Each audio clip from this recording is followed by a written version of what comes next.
You freaking tube. I'm back.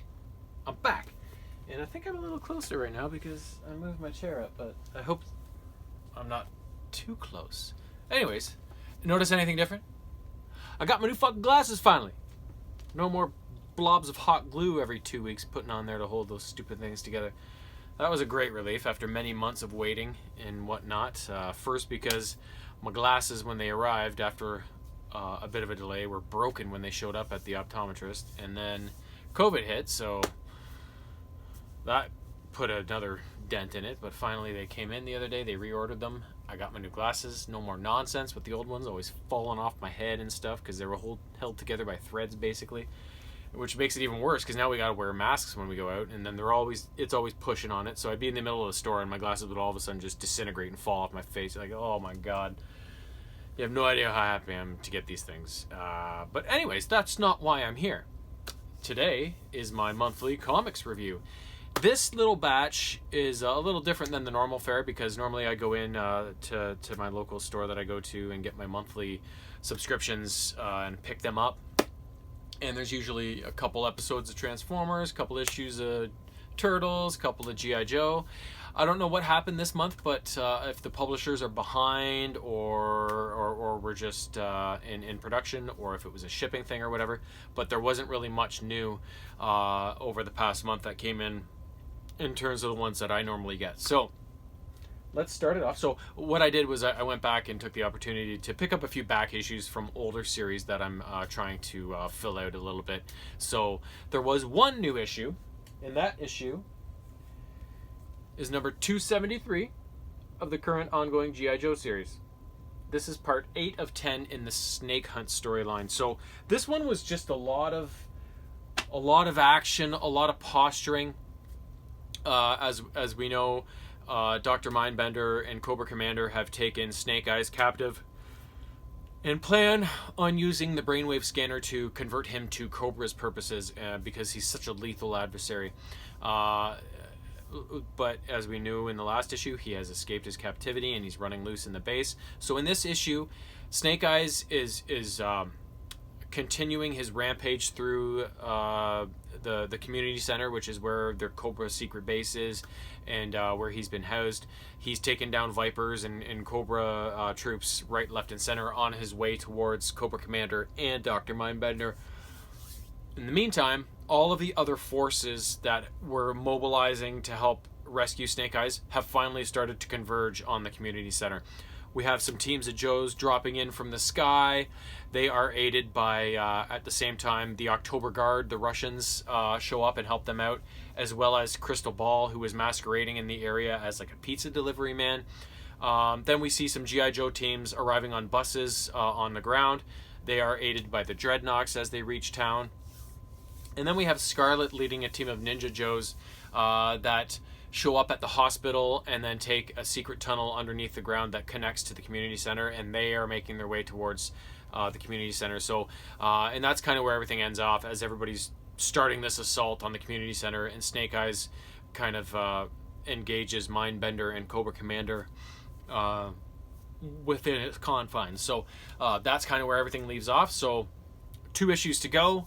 Obviously, the shit's going to start hitting the fan in the next issue and culminate in the 10th issue of the Snake Hunt storyline. So, very cool. Lots of action in this one. Lots of cool artwork. I really love the Joe artwork. Oh, and I put it down already, but I was given the choice of which. Normally, they just pick a cover for you and you show up and figure out, find out which one you got at the time. But because they were kind of handing them out because things had been delayed, they gave me a choice of which cover I wanted. So, I went with the one that has kind of the collage of all the characters, because I really like that. I really like seeing everybody that's on there. As a kid, I could go through here and go, oh, that's that, and I wouldn't miss a one, right? Now, all these years later, I forget everything, right? But I can still pick out, a healthy dose of them and whatnot, but nowhere could I come close to getting them all. So, next up, went back, way back, to the late 70s. I'm missing just a couple of issues from the very start of the Star Wars run, and I finally was able to get issue number 5.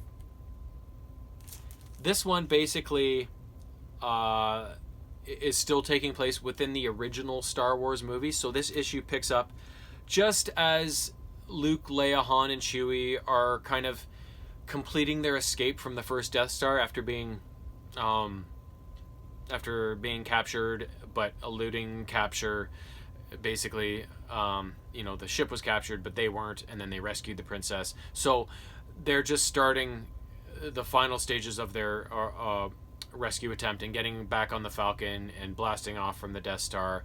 And then it kind of ends just as they get back to the Yavin 4, give the plans to all the brass at the rebellion, and then General Dodonna briefs them on the Death Star's weakness, and the last thing we see is the ships blasting off for outer space to go and engage the Death Star. So that's where that one kind of leaves off. So it's basically just a rehash of some events from the movie, and a lot of it is basically a word-for-word portrayal of those events in the movie. So nothing too much I need to explain there, because if you haven't seen Star Wars, you're an asshole. Next up, the next three are all in the Ninja Turtles realm, and this is the original run of the Turtles from Mirage Studios that kicked the whole franchise off. So this one is book number 11. In it starts off with April O'Neil awakening. I haven't yawned all day. I've seen our cat yawn 100 times. Haven't even done, the symptomatic yawn after she's done it. But as soon as I get in front of a camera, I'm sitting in my Toronto Maple Leafs stool here, I yawn like an asshole. So anyways, forgive the yawning. It's not going to change, so just get used to it. Book 11 of the Turtles. Let's get back to that. So April O'Neil is awakening from some sort of nightmare where Shredder is unleashed on her, and she's terrified. And then so she's kind of awoken from that. And the next thing we see is April, Casey, Splinter, and all the Turtles jumping in Casey's car with a trailer attached to the back, and they take off for Casey's, some sort of relative of Casey's dilapidated farmhouse. The Turtles have recently suffered a huge defeat at the hands of Shredder and the Foot Clan, lost their home in the sewers, and they're retreating to this farmhouse as kind of a refuge. And once they're there, it's kind of like April writing in her journal, kind of diarizing the journey of each of the Turtles as they kind of go off and do their own thing and kind of become aloof from their brothers and handle the trauma and the loss of their home in their own kind of way. And in the end, Splinter kind of says, okay, that's enough time alone. That's been enough time to whatever you need to do here to move on. Let's get back at it. So they start training out in the wilderness and in an attempt to come back together stronger as a team and as a family, and eventually prepare to go back and take the fight back to the Shredder and the Foot Clan. So if this all sounds familiar and you're of my age, this was basically what they made into part of the plot of the original Teenage Mutant Ninja Turtles movie. So the one from, like, I don't know when it was, 1990 or 1991, when it was 4 guys in rubber suits as the Turtles, and then a guy in armor plating as Shredder, and then the freakish mutants he creates. Oh my god, fantastic movie. If you haven't seen it, there's 2 of them. There's a second one that there might actually, is there a third one? I know they get off into a TV show, a live action TV show, which I have the DVDs of. I just haven't watched yet, and maybe another movie or something like that. But the first 2 are really good. They're all great, but the first 2 are, and especially the first one, are really good. They're really funny in a way, but they're also really dark. Like, it's a lot of shadow and darkness in that movie, because it's the Turtles trying to survive in New York and stay hidden, right? Or else they'll be, tar and feathered by humans, because they don't like anything that's different from them. So very dark, but also very funny, and just very Turtles-esque. I remember back in the day, like, when I didn't collect the Turtles, the Mirage, like the more serious line of comics as a kid. I was into the Archie ones, which is what they turned the cartoon in mostly. Like that was more similar to the cartoon than the original Mirage comics was. So when I was a kid, I was hooked on the Archie's comics. I was hooked on the Turtles cartoon. I bought all the Playmates toys. Anytime there was a cereal box with a Turtles toy in it, I went Turtles crazy as a kid. And so when that movie came out, that live action movie came out in the early 90s, I was just like, yeah! Like, I remember going to see it at the theater with a buddy of mine at the time who loved Turtles as well. and it just blew our minds. So that storyline from that comic is they use that for this movie, because in the movie they do take a big loss from the Shredder, and they have to go regroup at Casey's relative's farmhouse, and that's a big part of that original movie. So that's kind of where they've mined that material from. Next up, issue 33 of that same original series. This one's kind of cool because it went like these original Mirage Turtles comics were all in black and white. So there was no identifying headband marks from all the turtles, and even on the covers they all had red headbands in the beginning. So it was very different than the Archie and the cartoons, right? It was and a lot darker, a lot more serious, a lot more violent, that sort of thing. So in this one was a little different though, because this was, I think, the first one that was actually done in color. That I've noticed, that I can remember. There may have been some others, but this is the first one that I kind of really remember being in color. And it starts off with the turtles kind of on this pirate ship, defending themselves against a bunch of pirates that they eventually actually befriend. And from there, it leads into kind of a telling of how they got to that point. And how they got to that point is this little cube. Sorry. A little cube, just like the Allspark in Transformers almost. And that is like a time traveling device, and they eventually let it be known that a being known as Renette, I think is how you'd say her name, gifted them this cube that allows them to go back in time and such. And Renette was all new to me. I don't think she was ever in the 87 cartoon.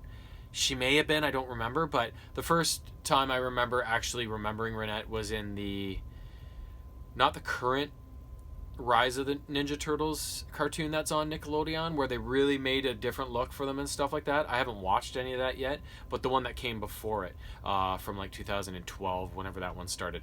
She was a character in that series that made them do a bunch of time traveling. So that's when I kind of first heard of her. So it was neat to see that she actually had some roots back in this original comic series.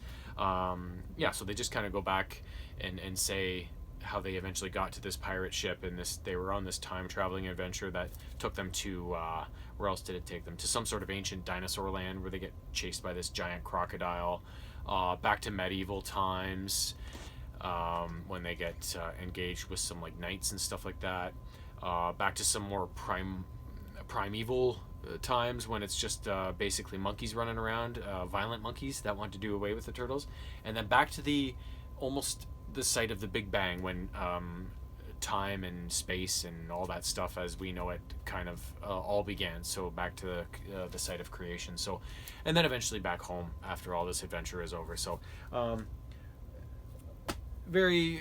more of a fun issue from that series, where things were usually more drastic and dire and stuff like that. So that was something a little kind of off speed for that series, I found, and I loved it. Last one, issue 36 of that same series.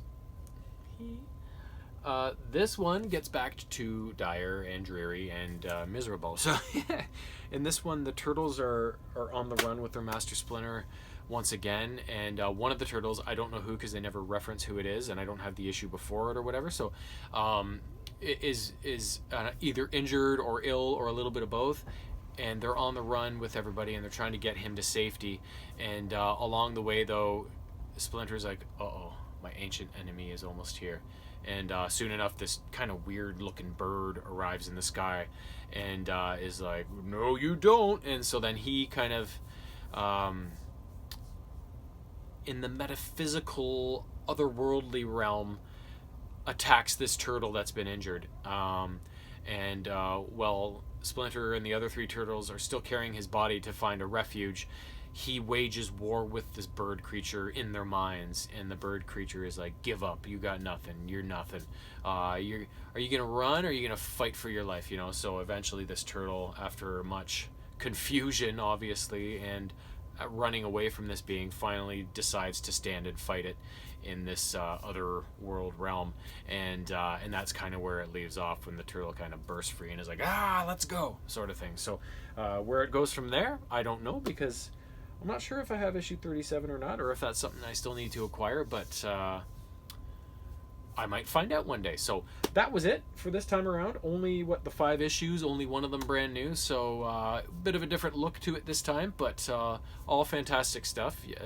In my opinion, there's very few comics in the world that you will not be better off for by not buying, right? So I love comic books. I love the stories, but most of all, I love the artwork. I like to see what these guys put down on the printed page, because it is quite remarkable what artists are capable of, especially nowadays. Like back in the day, I was always amazed, but as with everything, over time, things evolve, people get better, and you know, the artwork you're seeing in these comics these days are just incredible. You know that if you see some of my other playlists, you know that I like to create art, but I can't create any original art because I'm old and I've lost my imagination. So I find the fact that they can actually physically put something like that down on a page is amazing, but the fact that they can just create these characters out of nowhere and just create that in their mind and then put it down on page, like there's a double whammy, right? Like it's incredible. So, and I know that a certain amount of creation does plagiarize bits and pieces here from this and that. You know, not everything is truly original. Maybe it's kind of influenced by other things, but it's still, that stuff has to be created from somewhere, right? Even if you take influences from other places. So it just it baffles me. I love reading through these things and looking at all the artwork and following the storylines, and hopefully I'll be able to do it for years and years to come. But if COVID goes on any longer, I may not be employed and have no money. So maybe not. But we'll see. Fingers crossed. So long.